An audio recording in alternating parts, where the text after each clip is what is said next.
Alright, what's up guys, and welcome back to another movie review. Today we've got to talk about Supergirl, which came out last week. Finally got a chance to check this one out and gonna review it right now. This was a movie which I was actually quite on board with and looking forward to, especially after last year's quote-unquote surprise in Superman. I found Superman to be a really charming, colourful and fun film, which kind of mirrored its comic counterpart pretty accurately in my opinion, so I was really keen to see what James Gunn did with the Supergirl movie. However, I've got to rip the band-aid off early. This is not a good movie for a lot of reasons, and we'll go into those in a sec. However, I was holding out hope that the early critic and fan reviews weren't telling the whole story and that it was actually an okay movie and people were being a bit too harsh. However, there are some pretty significant problems with jolt this movie back, so let's get into the review. So Supergirl follows Kara Zor-El, Supergirl teaming up with a young girl named Ruth, who comes to Supergirl seeking help to get revenge on another planet ruler named Krem. Supergirl wants revenge on him for her own reasons, and Ruth obviously wants revenge on him for her own reasons as well, so these two kind of come together, and that's the catalyst to get them to go off on this mission to seek revenge against Krem. Now, along the way, of course, we do meet Jason Momoa's Lobo, who I'll touch on in a sec. But in the case of the story itself, it's actually pretty straightforward, which I have to give the movie some credit for. It's easy to follow. There's not much going on here in terms of side quests and different things that are intertwining within the story. So thumbs up to the writing team for actually making the story at least easy to follow. Unfortunately though, even though the plot is easy to follow, the hook isn't very strong. The hook lacks a lot of what I would consider to be the drive in getting it through a whole 2-hour film. I feel like this hook works better if it was like a 40-minute TV episode, for example, on the CW, where it was like, okay, Supergirl teams up with another character, meets someone along the way and goes fights a one-dimensional villain. This isn't kind of the plot which I would recommend having in a 2-hour movie or close to. I think that ultimately, being 2 hours, this plot feels dragged out even.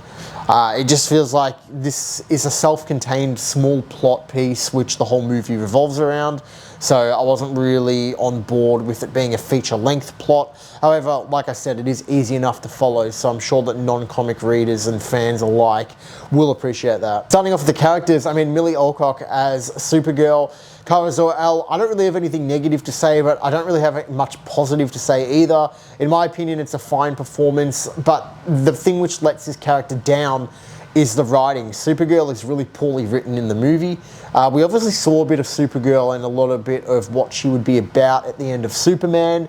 You know, a little bit of a drunken young adult type situation, and obviously not very mature or responsible yet, but still trying to do the right thing by her and her community.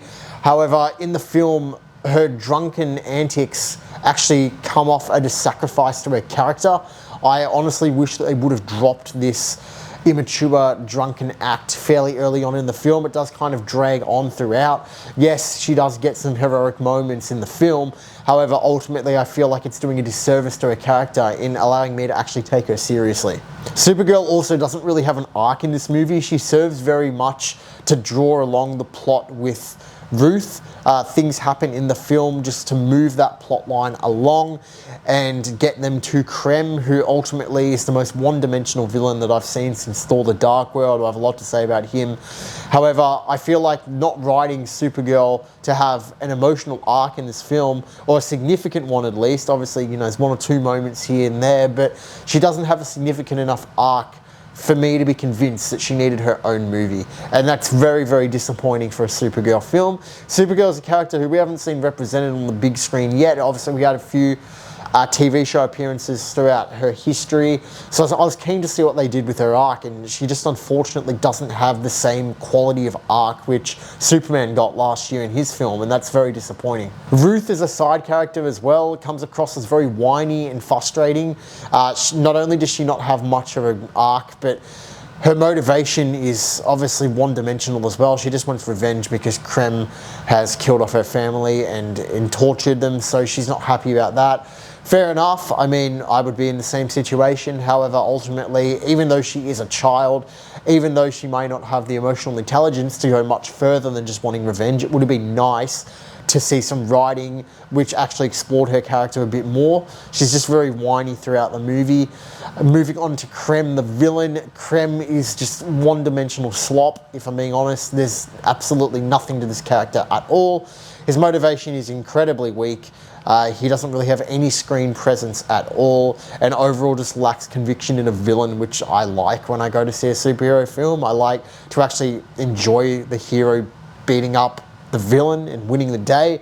And while, yeah, I mean, Krem doesn't kill off Supergirl in this film, obviously. I mean, Supergirl and Krem's battle and the whole thing, it just feels very lackluster because of the lack of depth we've got for all three main characters in this film. Speaking of screen presence though, I would be absolutely remiss if I didn't touch on Jason Momoa's Lobo, one of the highlights of the film, but equally also one of the biggest disadvantages that this film has is that Lobo outshines Supergirl in her own movie. Now, I've got to say, Jason Momoa smashes this role. Lobo kills it when he's on screen. He's the shining light in this film. A lot of people had high expectations for Lobo. I don't think he'll be let down. However, ultimately, it's outshining Supergirl in her own film. And Lobo is in the action sequences. So you've got Supergirl in the action sequences, Lobo in the action sequences, and Lobo's outshining the main character of the film.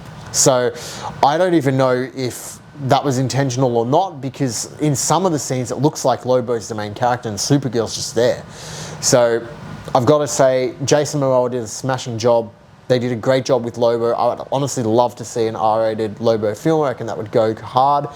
However, it is a bit of a disadvantage that Lobo is outshining Supergirl in her own movie. The other thing with Supergirl is she makes some really questionable decisions in this film. There's one especially at the end, which I won't give away, but she makes a very, very, very questionable decision. And for me, it just completely undermines her character completely. I just don't think that the writing in this film, not only does it not justify the existence of the film, I think it actually tarnishes the character in a lot of ways.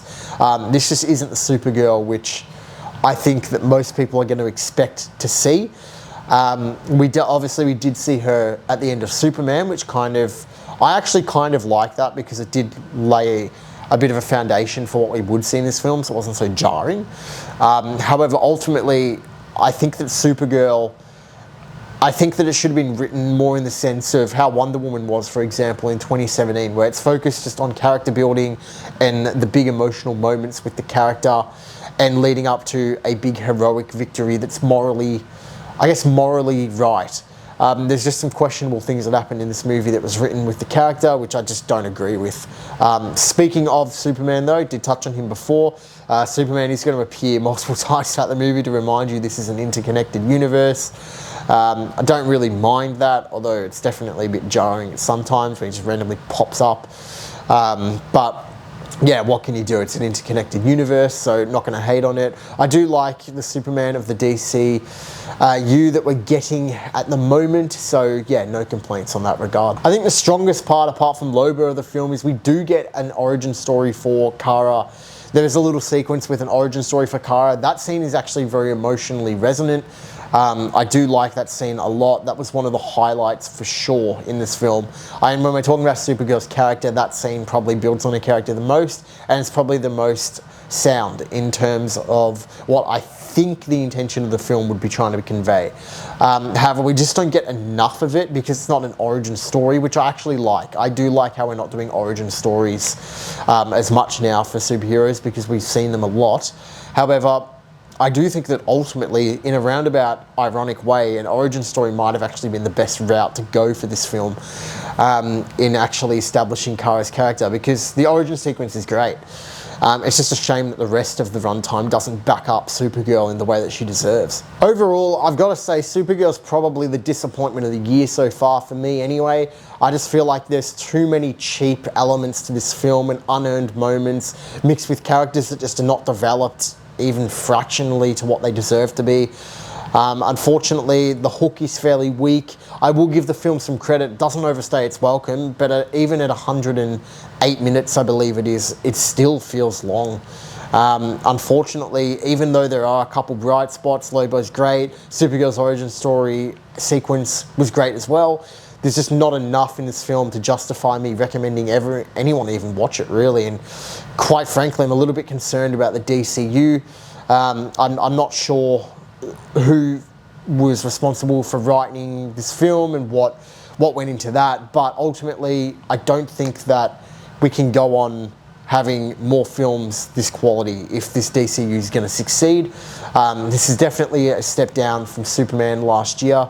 The character's just not developed at all. Poor villain, bad side character. Supergirl, poorly written. So unfortunately, I've got to give Supergirl a 2 out of 10. I don't recommend checking it out. If you can, wait till it comes on streaming or digital or however you want to do it. I don't think you're missing out on anything in particular. It's just disappointing. I mean, I'd love to see some more of Lobo though, and I would love to see Kara redeemed. If they can redeem her in some way in this franchise, I would love to see it. But yeah, it's just unfortunate that didn't happen in this one. Thank you guys so much for watching. Always appreciate it. I hope you have an awesome day, and feel free to subscribe for more reviews coming out shortly. Hit the like button as well if you enjoyed it. Always appreciate it. I'll catch you in the next one. Take it easy.